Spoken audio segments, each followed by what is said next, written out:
Welcome back. We are the Brothers Mahoney. I'm Michael, And I am James. and today we are discussing The Tomb of the Cybermen, which is the opener of Season 5, written by Kit Pedler and Gerry Davis, and was a four-part story that originally aired September 1967, with, of course, Patrick Troughton as the second Doctor, and Jamie and Victoria being Frazer Hines and Deborah Watling as their companions.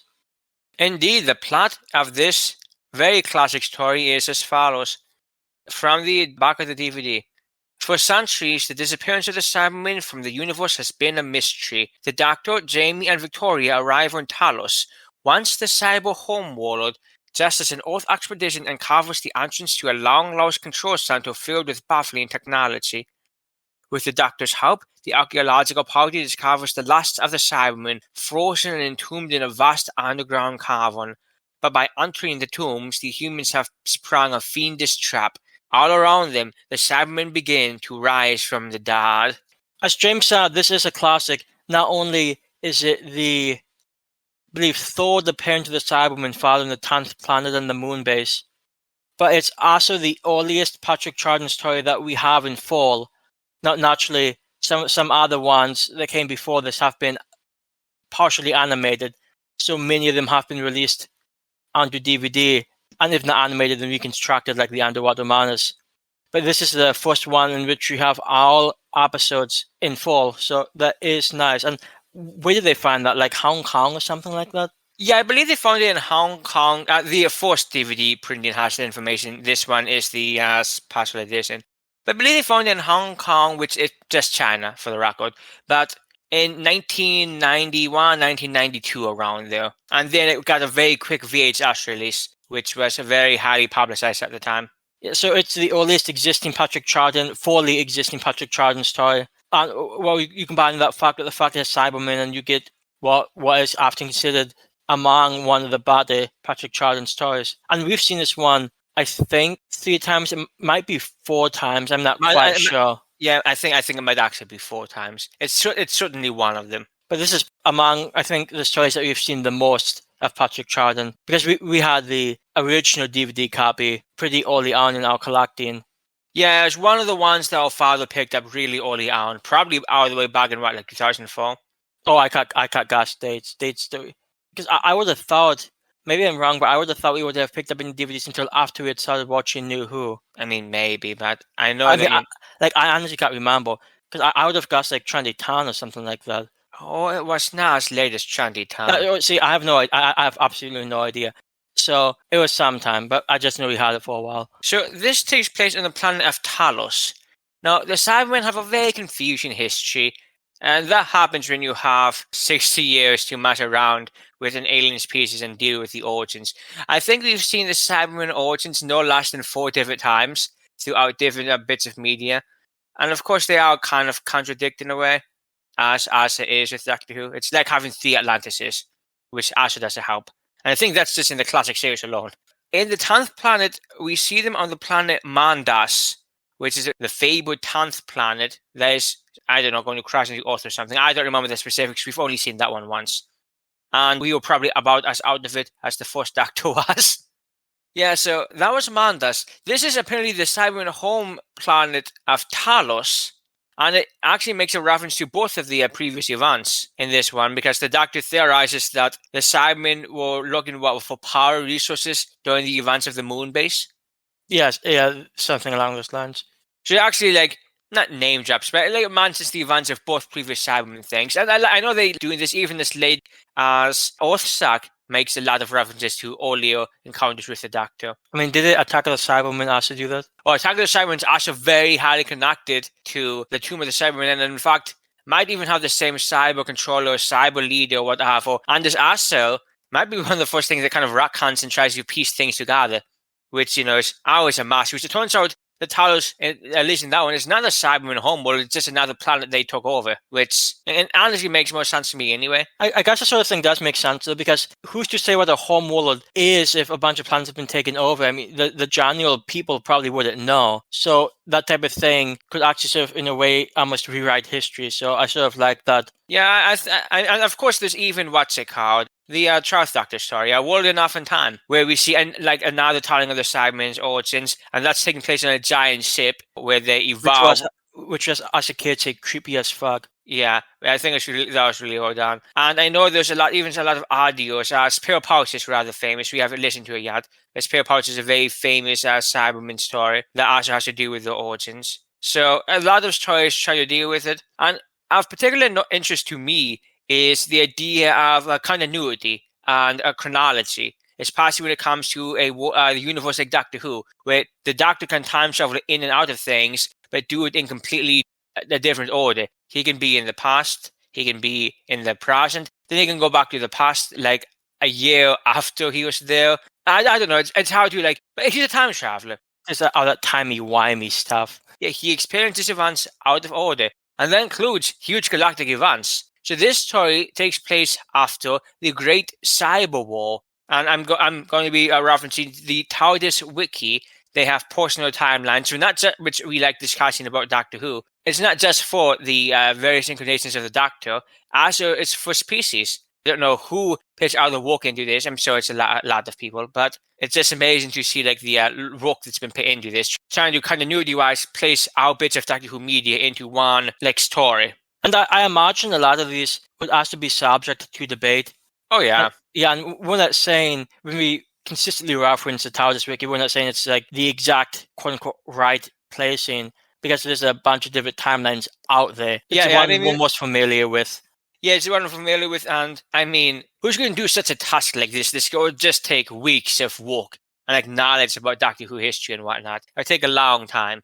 So I trust the TARDIS Wiki enough on this issue. And so this takes place right after the Great Cyber War. According to the story itself, they're looking for the last remains of the Cybermen, this expedition, and that the Cybermen died out 500 years ago, 5 centuries ago. So apparently that would probably, I suppose, be the first Great Cyber War where they died out in. And after this story, this takes place in the end of the 25th century. About the same time or a little after this story is Revenge of the Cybermen, interestingly enough, the fourth Doctor story, which not many people like all that much, which has to do with the small, I don't know if it's a moon or if it's a planet named Vorga, and the Cybermen were doing something about gold resources. So I'm not sure if they were a branch that somehow survived the Great Cyber War, or if they came from this tomb. They probably did come from this tomb because the Doctor is able to seemingly stop them, although the end maybe implies they had a way out. But either way, it's interesting to note that even though the second Doctor dealt with the Cybermen 4 times throughout his tenure, and this was the second time, I think, Matt, did he get once per season with them? No, he got 2 in 1 season. No, wait. He did get once per season with the Cybermen. So he's kind of like the Troughton Doctor.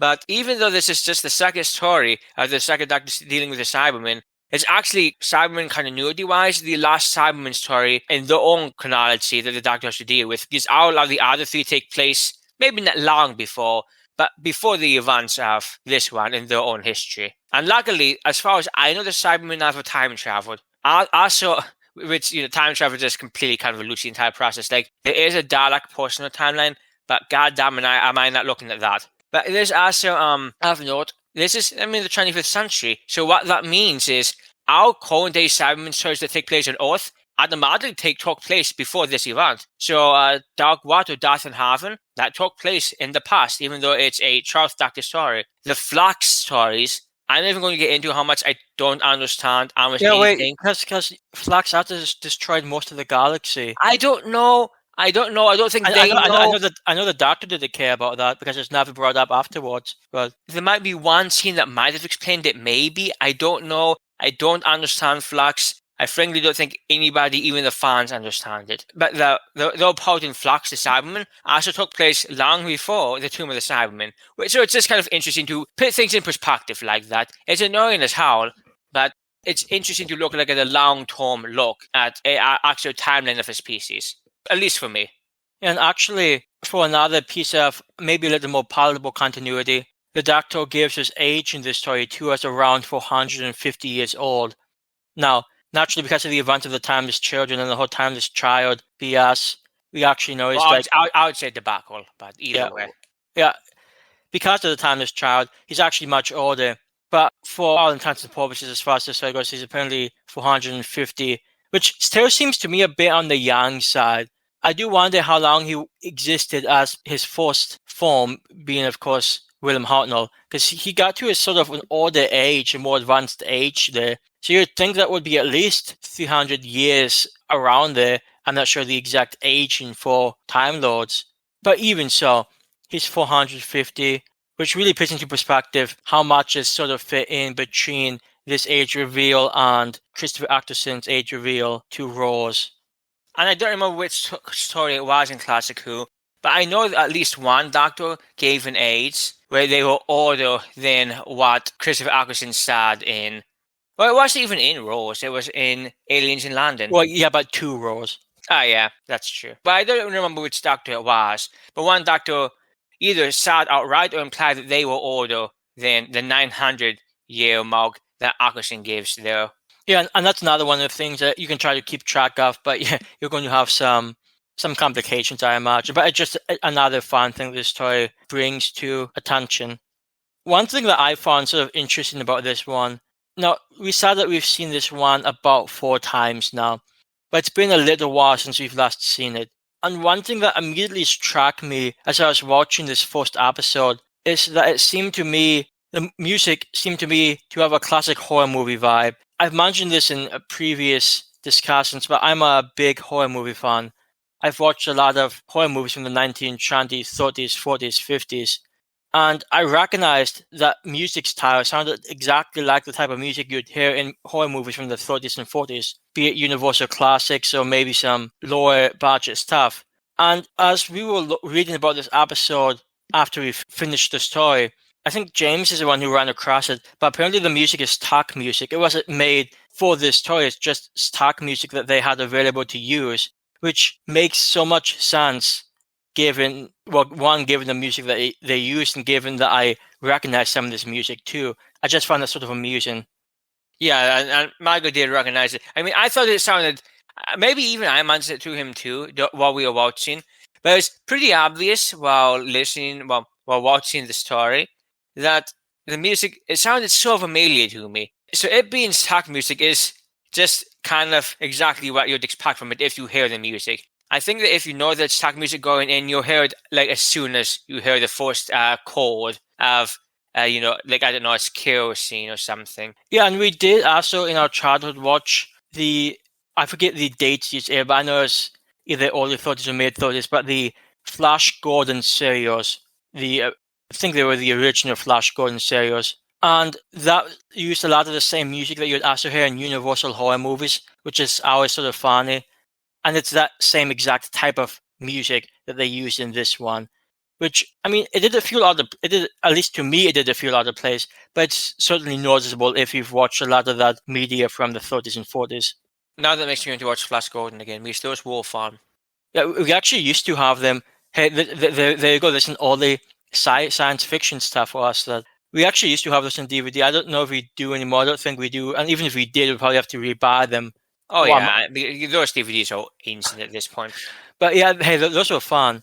Yeah, like Flash Gordon Conquers the Universe and Flash Gordon and the Something of Mars. Something like that. The Death Ray from Mars, maybe. I know there was also Buster Keaton, who we didn't see as much of. Flash Gordon was really more our father's style and the other more our style. Yeah, because I think Buster Keaton was a Buck Rogers. Yes, that sounds about right. But we're not talking about Flash Gordon right now. Well, actually, I guess we technically were talking about Flash Gordon.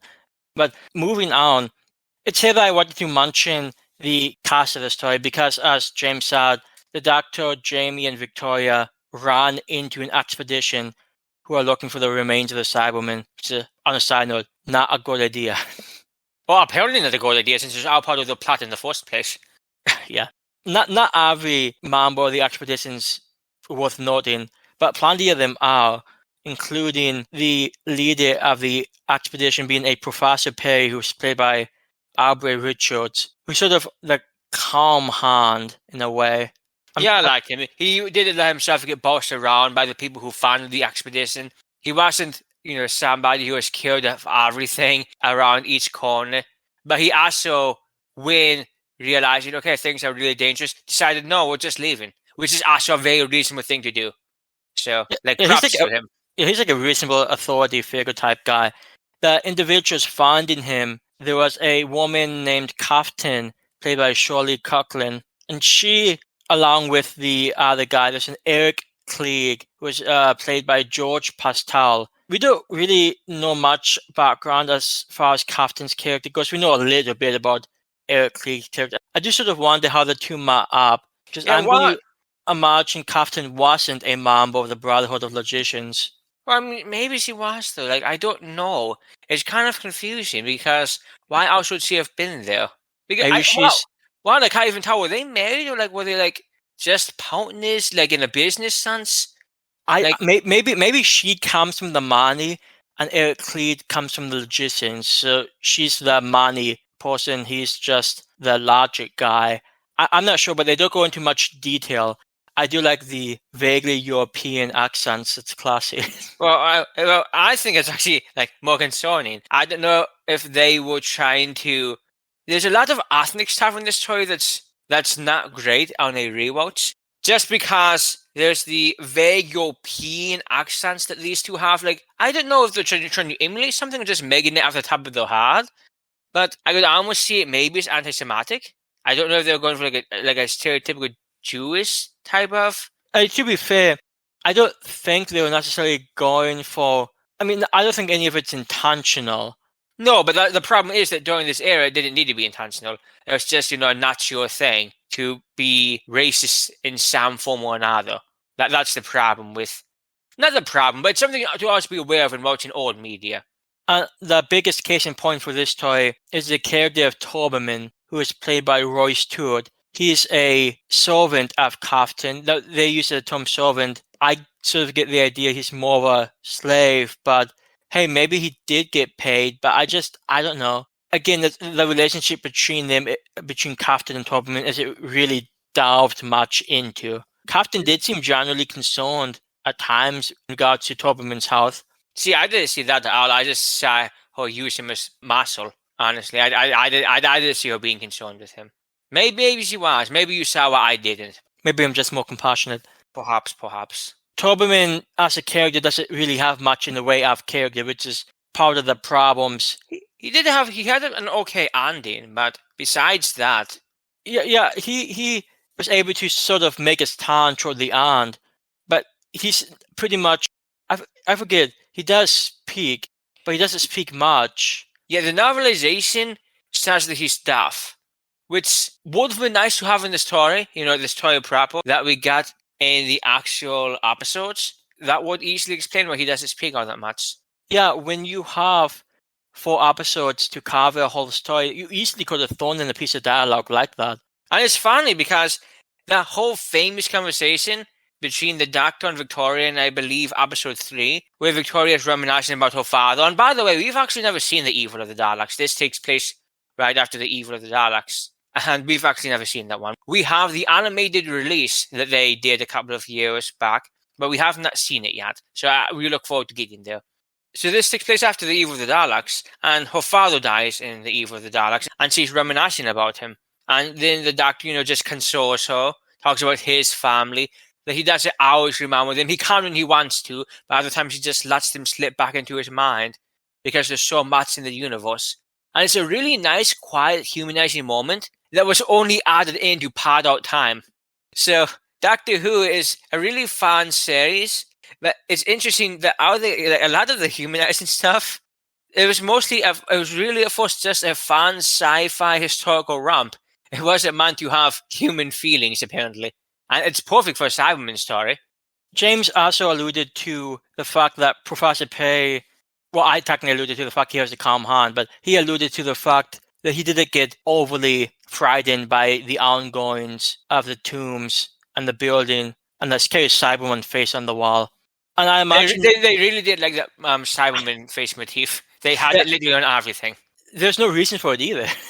No, actually it reminded me a bit of Dark Water. I do not like Death and Harvey in the slightest. But Dark Water had a lot of fan parts, and I just laughed how you'd see the Cyberman tear that they have on their face, or at least in that version of what their face looked like. And you just see it on everything, but it's only when the two doors come together that you see, oh, wait a second, that's actually what it is. Because at first it just looks like it's a design, just a design for a company. And yet it's a lot more than that, and it's just a really fun reveal. But there is a character here named Vine, played by Cyril Sharps. I forget what his exact position was in the expedition. He may have just been an assistant of Professor Perry, but his personality, he was not really cut out for this. At this point in time, they had already lost someone when they came into the tomb. A crew member died of a giant electric shock when they were opening the doors. So I can understand being on edge, but Vine takes it to a whole nother level. He's just completely panicked and frightened at pretty much every little thing throughout the story. And here, it's not like he doesn't have good reason. Yeah, I mean, at this point, 2 people have died. But at the same time, just calm down, bruh. You'll be okay. I mean, it's not, but just calm down. Yeah, it's so not okay that how many people survive? More than 3. I think it might just be 3, though. Oh, well, then more than 2. Here's a fun character, but yeah, that guy, he might be the least of the quote-unquote important characters. And there's also, now this character wasn't part of the expedition per se, he's just the captain of the ship they used to get there. But there's a Captain Hopper. And I love this guy. Yeah, he was played by George Warbicasic, which may not be pronounced correctly, but hey, I do what I can. And I really like this character too. He fought very much like a 40s and 50s sort of American action hero. He just had that vibe to him. Yeah, everything he said sounded snappy. It sounded like what you'd expect from, well, a 1950s action movie. Maybe even like a film noir type thing. Yeah, very film noir as well. Every time he was on screen, he was fun. He was sexist. And see, that's what I was like saying earlier. That was just the norm for maybe not people, but certainly on television at the time. And so that's concerning. Victoria was not much of a fan. He kept calling her Vic. That alone, she doesn't want to be called Vic. She wants Victoria, but he just keeps calling her Vic because he doesn't care. I mean, that alone is certainly a red flag. But nonetheless, he was a really fun character. Very actiony. Was able to like beat Cybermen back with some smoke grenades. Yeah, that's a pretty fun scene because the doctor and much of the expedition is down in the actual tombs. This is main sort of control room. Then there's this hatch that leads down to the tombs where the Cybermen are. So the doctor and much of the expedition's down in the tombs, and he actually goes to get them out. I forget, did he knew it was a rescue mission, right? Well, he knew that the doctor and the expedition were in there for too long, according to Victoria. Yeah. So he just goes down with pretty much just some smoke bombs and is able to get most of them out. So yeah, he's a fun character. Yeah, a bit sexist, but just fun every time he was on screen. Honestly, when it comes to people who were the main companions, he was just a highlight for me. Him and Professor Perry. He should have been a companion. He would have been so fun. I was going to call her Vic. Victoria would not have liked that. And he was the captain of the ship, so they would have been able to leave without him. I would have found it fun. Could have just done the thing where like he's a companion for like 3 years, but then the doctor just comes back to this exact time, and then he can go off. Hypothetically, the doctor could have done that. There's a point in the story, and this relates to Captain Hopper, in which Captain, she's the villainous woman, has Troughton go and sort of destroy the ship so they can't leave. Long story short, Captain and Eric Klieg, the guy, they both want to sort of bring the Cybermen back to life for their own needs because they're idiots. But we'll talk about that later. Oh, I'm sorry, they're in the Brotherhood of Resistance. Well, Eric Klieg is. I really don't think Captain is. I think she could have been. I really don't know. It depends on how sexist that society is. They're called the Brotherhood of Resistance. They are, but maybe this is because it sounds cool. Maybe they're the sub-Saxon called the Sisterhood. Yeah, I know. Which is also automatically sexist. Yeah. My head canon, though, where she's the real man behind it and he's just a logistic guy. I think I'm going to stick with that. It's possible the novelization does go into more detail. I have no idea. But that makes sense to me. Even though, like, we'll talk about it a bit later, but Eric Klieg is an absolute idiot for being, quote-unquote, logical, but hey, I guess he's fun. But Captain sends Troughton to destroy the ship, and I think he destroys some fuel pumps. Yeah, with his bare hands. We didn't mention it, but he's a very tall, very strong, strapping young lad. He's just a big black guy, which is partially some of the racist concerns about this one. Yeah, essentially that's its peak, and it's somebody's servant. That's just all alarming. And when Captain Hopper finds that the ship's destroyed, as you can imagine, he's unhappy. It's his ship. So there's sort of an amusing scene where he calms to this control room and sort of gets into a mild argument with the leader of the expedition, being Professor Perry. Because Professor Perry has decided at this point 2 crew members have died. He just wants to leave, which is the smart thing. So he asks the captain, "Hey, I'm happy to see you. Can we leave in the next 2 hours?" And the captain says, "We're not leaving in 2 days." And the funny thing is that when Captain Harper's sort of giving an update on the condition of the ship, explaining exactly what's going on, the fact that there's some fuel pumps destroyed. This is the one moment in which Cybermen had real character early on. But as Captain Harper is explaining this, you can see in the background Cybermen, he's just having a very big grin on his face. Like that smart. Yeah, the way it's set up is you have Captain Harper in the forefront of the scene. Then you have the second Doctor a little behind him, watching Captain Harper explain what happened to the ship. And then behind the second Doctor, you have Tobin in the back. Kind of, I think he's walking around a bit, and he just has this, just has this grin on his face. He's kind of flexing his muscles a little. It was honestly kind of hilarious. I don't know how it had even sounded enhanced enough, but with early Doctor Who, that's not always the case. There was a very famous improvised scene in this episode that Frazer Hines and Patrick Troughton put together, where they both go to grab Victoria's hand to walk her into the area where the main control room is, but they just grab each other's hand. And apparently Patrick and Fraser just worked the scene out to do themselves, just talking about it, because they knew that, this is back in the early days of Doctor Who, they couldn't just re-record things. They had very limited time, so they just had to go with it. I'm not sure how intentional it was, but it's also true that up to that point, Cybermen didn't really have much in the way of personality. He pretty much did what Captain told him to do, which makes sense because he's a servant. But as far as personality goes, he didn't seem to have any. And I think this is the first time when you see him giving that wide sort of shit-eating grin, which is really funny scene, because I'm not sure we noticed it before. We might have, but it's one of those things where you might easily forget the second time. Yeah, you forget it. And then it's one of the fun things about rewatching things, because I have a pretty good memory of general and maybe even sometimes specific things, but I can't remember every amusing background scene. So it makes rewatching things, anything really, a treat. But just that smile gives him, in that one scene, a lot of character that he doesn't really get any more of until pretty much the last episode, I would say. But it's around this time that Viney, who's been paranoid and panicked, he's not really cut out for this type of mission, not sure how he got cleared, but he understandably wants to leave. As does Professor Perry. He wants to leave. And the Doctor replies, and this is after they get the update on the ship, Captain Harper. The Doctor replies that, quote, "I don't think we've got much choice," which is funny because if the Doctor had wanted to, he could have just taken them all on his TARDIS and gotten them somewhere else if he had really wanted to. And he even mentions that later. It's not like he forgot about his TARDIS. He just doesn't bring up the possibility. Yeah, it was strange. It was phrased in a way where somebody says, "Well, Doctor, at least you have a way you can get out of here." And the Doctor's like, "Oh, yeah, I called." Without, maybe they think, did they even see what he arrived in? I don't think so. They just sort of showed up. That's why they thought they were from a portion expedition. I was going to say maybe they thought the spaceship was just as small as it looked, so maybe there would hypothetically be no room. But no, the Doctor literally could have just saved them all.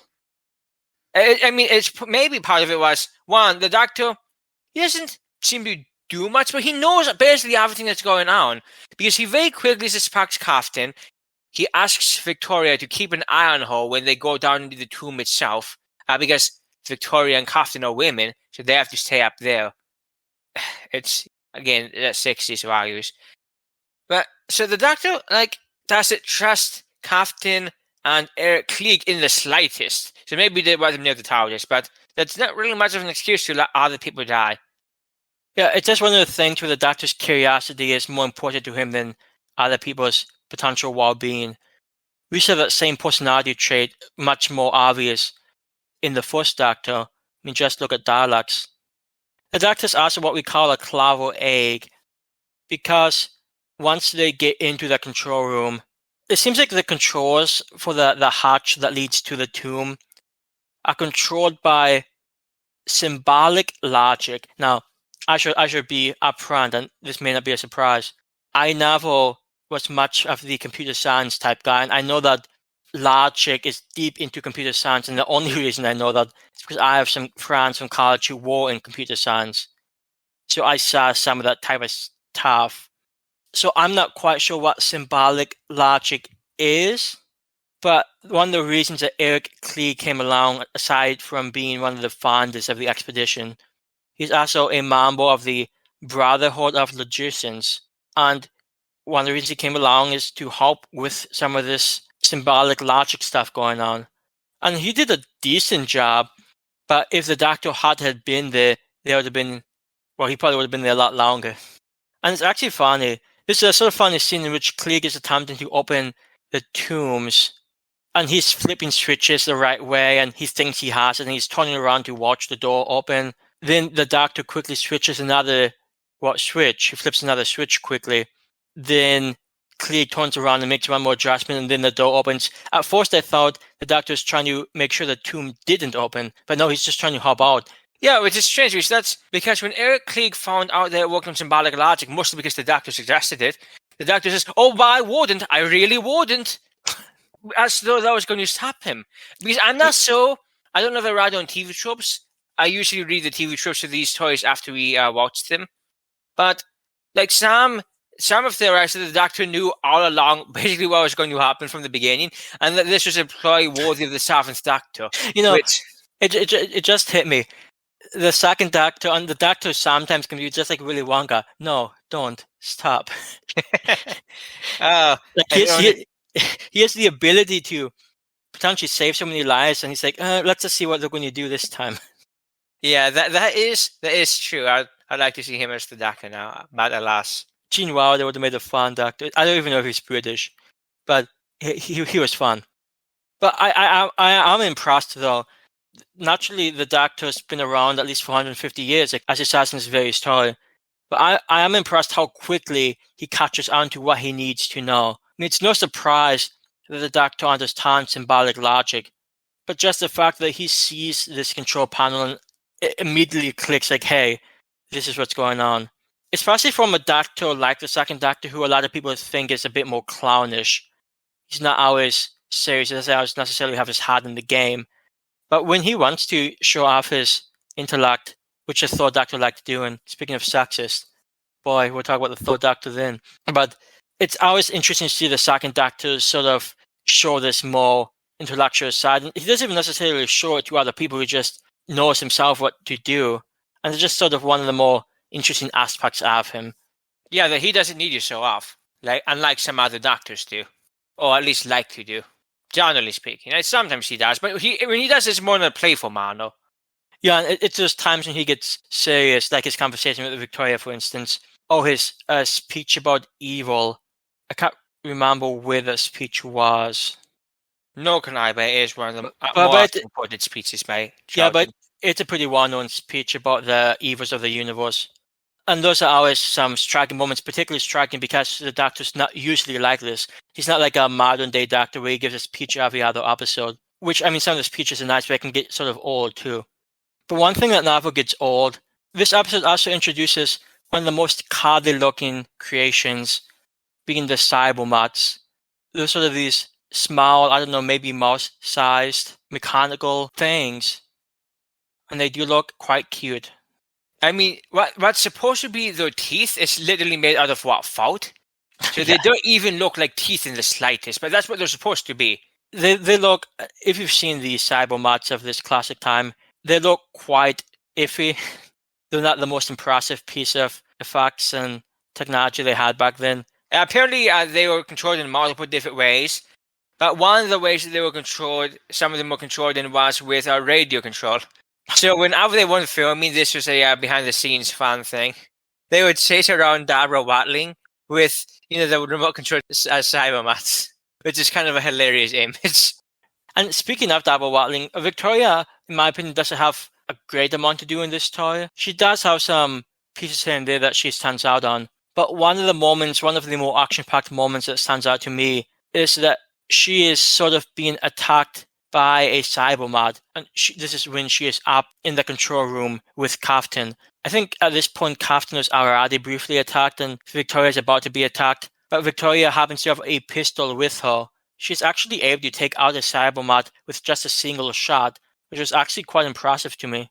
Yeah, I have no idea what her training was with guns or anything of that nature, but I think it would be kind of hard to do that with no training. So maybe she was an expert shot in the evil of the Daleks. I doubt it, but maybe.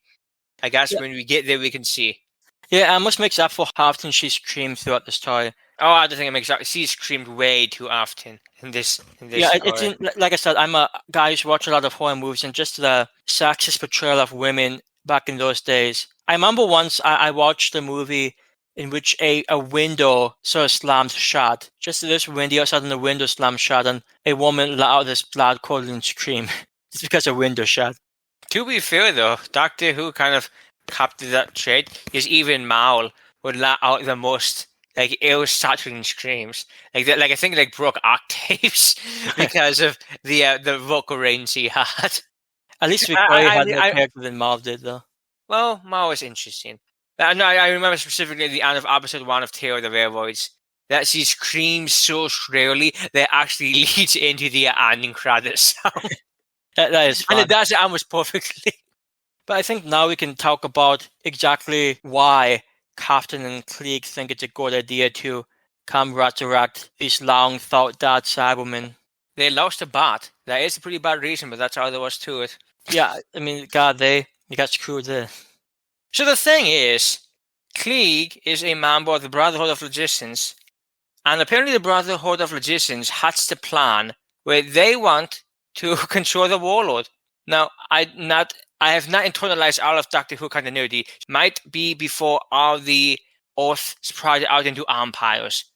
I think that was a bit later, maybe. But at the very least, they want to control the Earth. And so, according to the Brotherhood of Logicians, they have the logic on their side, but they need power. So they thought, oh, we'll just save the Cybermen, and they will feel indebted to us, and ergo, they will help us, take over the Earth. Which doesn't seem right. I realize we don't get to see the entire Brotherhood, we just get to see Eric. But if he's an indicator of what this Brotherhood is, they need a new name, because that's just stupid. The Cybermen are their own, maybe not self-replicating, but they're their own species with their own goals in mind. They don't have interest in humans, a subsect of humans taking over the Earth. It's like the Brotherhood of Logicians think the Cyberwoman's like a genie. They just open the bottle, make a wish, and the Cybermen will just say yes, yes. Maybe they think that they're Turbomen. I don't know, but yeah. So that was never going to happen. And what makes it worse is that Klieg, even if they had maybe some logical reason for it, Klieg is not the best messenger. No, he's not a good representative because he's also kind of just insane. Actually, he reminds me a bit of, I don't remember his name, but Professor Zorov from the Underwater Madness. Now, Zorov was more fun. And whenever we discuss the Underwater Madness, we would talk about how he's like the saving grace of that story. Because really, that story has problems. I'd say it's one of the saving graces. There's a couple of things about the story I like. Well, yeah, no, there are some amusing moments, but they usually almost out of around. Bang, bang, bang, look, nothing there. But anyway, if you haven't, you should really look into the trailer, the DVD trailer for the Underwater Madness, because it's hilarious. You maybe don't even need to watch the story, just watch the trailer, because it has all the best parts in that trailer. Really highly recommended. You can find it on YouTube, just look up Underwater Madness trailer. It's great stuff. What interests me about Klieg, though, is I believe he's one of the earliest confirmed masters. Because he says later on that he wants to, and I think he says he shall be master of Earth. And he claims that him being the master of Earth would be logical. He actually says, hopes to be the master of the world. And it's specifically funny to me, because he's just kind of daydreaming about being master of the world, where the woman's about a foot behind him, just looking at him as though he's gone insane. Because the woman, for as bad as she wasn't actually insane. But Klieg just was, at the very least, megalomaniacal. And it's partially because the woman was also sort of pumping it into him, saying, "Oh, hey, you're a smart guy." Yeah, maybe she just wanted to keep his confidence up. But that's another one of the reasons why I don't think she was a member of the Brotherhood of Logicians, because it seems like that was Klieg's main thing. Point being, though, that Klieg has this whole sort of rant about how he wants to be master of the world, which I just think it's funny. One of the earliest masters before the master in the Mind Rabbit, before naturally Terror of the Outlands, we have the real master. Well, and I don't know what tried to canonize the idea, but the character from the War Games, And I who's forget, do some people claim, now this is me asking a question, I really don't know. Do some people claim the Time Lord is also the Master? I think people used to, but they don't anymore. Thank God. I always hated, like, oh, the only evil Time Lord just happens to be the Master. Get the fuck out of here. Yeah, maybe they need to read about the Nine, am I right? Them 9. No, the Nine was a character in some audio stories, I think with the Eighth Doctor, which we haven't listened to, but I've trawled through the TARDIS wiki enough to know that they exist. So, yeah, not the evil Time Lord. And of course, there's always the Rani, who's just Well, always called fun. I mean, she was evil, though. I mean, the Master's, like, legitimately, even he himself sort of purports to be evil. But the Yes. Rani's not evil. She just thinks that discovery requires experimentation. There's nothing wrong with that. I do like Daniel Whitehall. Agents of S.H.I.E.L.D. was about a sort that it really had any right to be. Yeah, But if anybody's confused, Daniel Whitehall was a character in Agents of S.H.I.E.L.D., which is a show that I think a lot of people probably never paid attention to, which is a shame. Because when we change into Brothers Mahoney to discuss Agents of S.H.I.E.L.D., you better be ready. We'll do that after you finish every Doctor Who media, so that might take forever. Yeah, when we reach 75, hey, young whippersnappers, y'all hear about the Agents of S.H.I.E.L.D.? Yeah, I can sometimes amuse myself too easily. As you can imagine, the idea that Klee can resurrect that Cyberman and then get the Cybermen to walk with him does not work out. Because pretty much immediately as soon as the Cybermen wake up, and it's a pretty famous scene when they're leaving the tombs. It looks fun. It doesn't look as great in reverse, but it's still funny. But pretty much the first thing they want to do is sort of convert these people into Cybermen. Because that's what Cybermen do. Like Yeah. that's the entire stick. I don't know how the Brotherhood of Resistance missed that. Really, I would argue, sure, the Cybermen are antagonists. It's called the Tomb of the Cybermen. But I think the bigger danger to the whole expedition is probably Troughton and Klee, since they're the ones who sort of orchestrating the entire thing. Because they knew the Cybermen were going to be here. So, I mean, I guess it wasn't an expedition to find them, but they wanted to find them solely to make this deal. Yeah, so the Cybermen, and I think the Cybermen are pretty good here. There's a scene toward the finale, which I think looks sort of cool, and apparently it got some heat. But there's there's a scene in which a Cyberman was destroyed, and all this sort of white foam comes out of it. I mean, you can easily imagine, had it been dyed red, it would look like a blood just rushing out of Cyberman's body. And that scene did get some heat because, oh, it's too scary. And there's also sort of a cool scene, Cyberman got shot and smoke comes out of its little mouth hole thingy. And again, I think it looked pretty cool. These pastafacts don't always work. I mean, look at the Cybermats. But for this, as far as the Cybermen go with the smoke in the mouth and the foam coming out of the Cybermen, I thought it looked pretty cool. And I think the Cybermen were used pretty decent effect here. Yeah, I thought they were used pretty well. At the end, they get beaten. They aren't able to escape the tomb. They are locked in. But we see at the very end, I mean, if you're listening to this, you've probably seen it. I mean, Toberman sacrifices himself in a feat of massive strength to make sure the doors of the tomb are closed, and then he gets electrified as a result, because the doctor set it up so the doors would be electrified again. But then at the very end, we see a Cybermat just moving closer to Toberman's body, because earlier Toberman had been quasi-converted, not completely, but a little converted into a Cyberman, and that's the Cybermat getting closer to his body, maybe going to do something with some of the converted parts. It's actually a rather ominous ending, more ominous, and also it's strange because it's not like what Doctor Who usually did during this time period, or at least used to do, where it was a lead into the next story, which I think they did throughout the entire First Doctor era. This one just ends on that note, so we have no idea what the next story coming up is, besides the fact that it says the name. Yeah, and we spoke about the Dominators before, and naturally the Dominators led directly into the Mind Rabbit. So even after this point, they still occasionally did that lead into thing. But yeah, nothing in this toy suggests that, hey, upcoming, there's going to be some snowman boys. Yeah, some nice yachties. Or disused yachties. And actually, we haven't seen the Abandoned Snowmen either, so that should be fun to get to, because they also, I forget if there's any existing episodes of that, or if it's all animated. I can't remember. I don't remember breakdowns like that, but that should be a fun one. That should be a fun one to get to. Actually, it'd be fun to talk about anything animated, because we so far haven't yet. as far as I can recollect. Hey, No, I don't Richard, think we have. I just think technically a good thing. The last anime thing to talk about the bad because that means more things are found. But speaking of things being found, where can this be found on the timeline? That is a segue. So as listeners to our podcast know, that the TARDIS Wiki has a personal timeline for each Doctor, which we have referenced before earlier in this episode, including the extensive extended media of Doctor Who, ranging from the comic books, the comic strips, the Big Finish audios, the BBC audios, the multiple book ranges, and everything in between those. Doctor Who canon is a complete mess, but the mad lads on this site try to make comprehensive timelines, including all of this media, to make a story for the Doctor. And so I think it's just fun to see what stories we talk about and where they take place in the Doctor's personal timeline.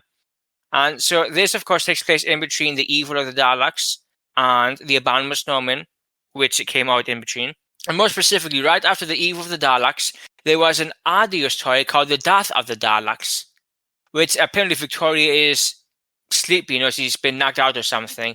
And so she's not actually part of the story, but the Doctor and Jamie deal with Daleks right after the events of the evil of the Daleks. And this was released in April 2022.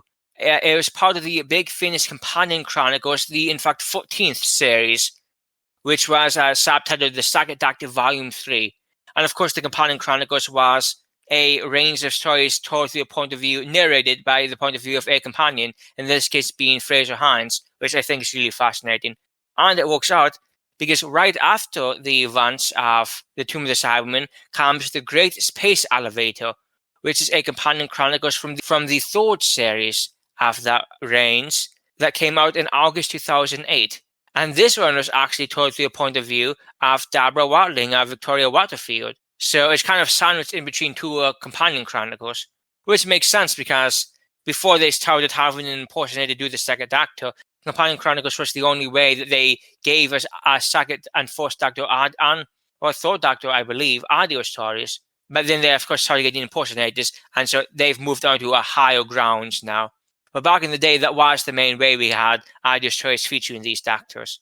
Yeah, and naturally, we haven't listened to any Companion Chronicles as of yet. I do believe they're generally shorter. I believe they're at least usually one disc and not the two discs. Yeah. A lot of the main range Big Finish stuff is. So once we get there, they should be pretty digestible. That is one of the many things that we look forward to doing.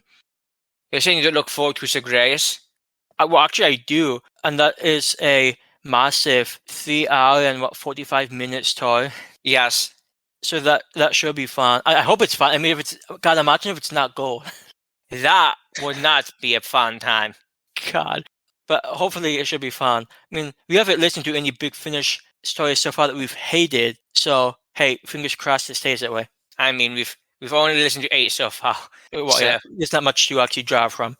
As far as Tomb of the Cybermen goes, I think it's a pretty classic story. It's probably not my go-to when it comes to Patrick Troughton's stories, just because we've seen it now 4 times. So we've seen it more often than not. And they're just other stories I might personally have more fun with. One that, I previously mentioned being the Mine Robber, which I think it's such a wacky, out there story. I just sort of have more fun with it. But that said, when it comes to Cybermen stories for the second Doctor, no, we've not seen the wheel in space. But between the invasion, the moon base, and the Tomb of the Cybermen, this one, I would say this one is the best of the 3. I like the invasion, but it's one of the longest ones, 8 episodes, and we kind of took like a month-long break between watching it. So it's hard to actually have a real good grasp of how that story went. And we've only seen the invasion once. So yeah, next time we see it, the next time we see it, it will be a lot more cohesive for us. Yeah, and I remember the moon base being fun because it had the phantom piper. Yeah, but nonetheless a bit forgettable. Yeah, at least to me.